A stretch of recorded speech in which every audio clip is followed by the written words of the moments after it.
You touch your phone 2,617 times a day. You think it's fewer? Everyone does. The people in the study that produced that number underestimated their own count by more than half. Once every 2.7 minutes you are awake, your hand reaches for it, often before you've decided to. Marcus Aurelius had a word for a person whose actions are controlled by something outside their own mind. He called it slavery, and he would have been technically correct. Here is what almost no one understands about the attention economy. It was not built to give you information. It was built to capture the one thing the Stoics considered the core of a human being.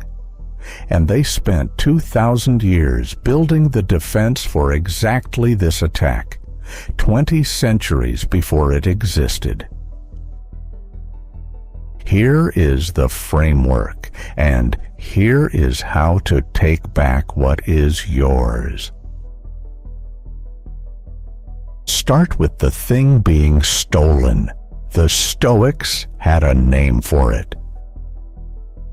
They called it your faculty of choice, your power to decide what you attend to, what you assent to, what you do next. To Epictetus, this was the only thing that was ever fully yours. Your body could be imprisoned, your possessions could be taken. But the faculty of choice, what to turn your mind toward, was sovereign, the one thing no tyrant could reach. The Greek word was Prohairesis, and the entire Stoic project was the protection and training of it. Now, consider what the attention economy is precisely. It is the first system in human history engineered specifically to reach into prohairesis and operate it from the outside, not to persuade you, to bypass the deciding part of you entirely. The one thing Epictetus thought no external force could capture. Here is how the capture works, and the mechanism is more precise than most people realize. The core tool is the variable reward schedule. When you pull down to refresh, you don't know what you'll get. Maybe something interesting, maybe nothing. That uncertainty, reward on an unpredictable schedule, is the single most behaviorally compelling pattern known to psychology. It was mapped in the 1950s by B.F. Skinner. A pigeon fed on a predictable schedule pecks calmly. A pigeon fed on a random schedule pecks compulsively, far more often, and it does not stop. The unpredictability is the engine. Your phone's refresh is that same mechanism aimed at you. Layered on top, social comparison and notifications. Each alert a small manufactured uncertainty demanding the glance. The Stoics understood the underlying vulnerability with startling precision. They observed that the mind is pulled toward two things above all: the promise of pleasure and the fear of missing out on it.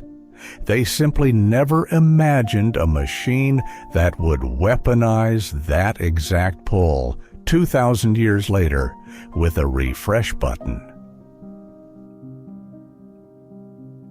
So, here is the Stoic response, and the first move is the one almost everyone gets wrong. The dichotomy of control. Epictetus opens his Enchiridion with it. Some things are within our power, and some are not. Stoic freedom rests on directing your energy only toward what is within your power and releasing what is not. Most people apply this to digital life backwards. They treat their own phone use as the thing outside their control. I can't help checking it. And the algorithm as a fixed force of nature. That is exactly inverted. The algorithm's design is not within your control. Your response to it is. The notification is not in your control. Whether you've trained yourself to glance is. The Stoic move is to take back the half that was always yours and stop surrendering it by pretending it belongs to the machine. From that foundation, 5 principles. Each targets a specific mechanism of the attention economy. 1. Prohairesis, continuous self-attention. The Stoics trained the habit of watching their own mind in real time. The application: notice the reach for the phone as it happens, the hand moving toward the pocket before a decision was made. That is the moment of capture, and you cannot interrupt what you cannot see. 2. The view from above.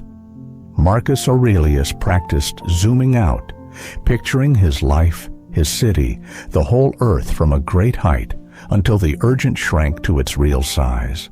The notification pulling at you, viewed against the scale of a single human life, is almost nothing. The urgency is manufactured. The view from above dissolves it. 3. Voluntary discomfort. The Stoics deliberately practiced going without to prove to themselves that they could. The application is direct. Leave the phone in another room, long enough to feel the pull and to learn that the pull passes and that you survive it. Each time, the chain loosens. 4. The discipline of assent. An impression arrives, but you decide whether to act on it. The gap between impulse and action is where freedom lives.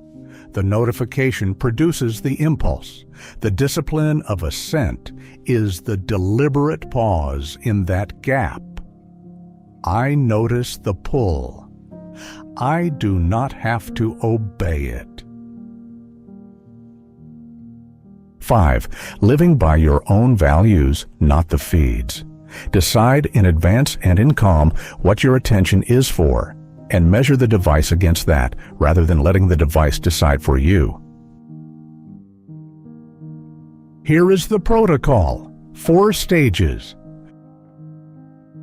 Stage 1. See it. For 3 days, change nothing. Only watch. Notice every reach for the phone and its trigger. Boredom, anxiety, a lull in conversation. You are building prohairesis before you change behavior, because you cannot reclaim what you have not observed. Stage 2. Introduce friction. Turn off non-human notifications, everything that is not an actual person reaching you. One finding is worth knowing. Simply silencing a phone can increase checking because the uncertainty grows. So this is not silent mode. It is removing the manufactured alerts entirely at the source. Stage 3. Practice the gap. When the pull comes, apply the discipline of assent. Pause. Name it. This is an impulse, not a decision. Let it pass once, then again. Each repetition trains the faculty of choice back to strength. Stage 4. Redirect by value. Replace the reclaimed attention with something you chose in advance. Not another feed, but the thing your considered self actually wanted the time for. The goal was never an empty hand. It was a directed mind. One distinction matters more than the rest. This is not a digital detox. A detox is a temporary deprivation you end, usually returning to where you started. The Stoic aim is the opposite. Not a break from the machine, but a permanent change in who is operating whom. The Stoics were not against pleasure or tools or the world. They were against being owned by any of it. The phone is not the enemy. Being operated by the phone is. Marcus Aurelius wrote his private journal by lamplight, at the end of days spent running an empire, surrounded by every distraction absolute power could provide. The recurring theme of those notes, written to no one, was the constant, effortful work of bringing his own attention back to what mattered, back to the present, back to what was his to govern.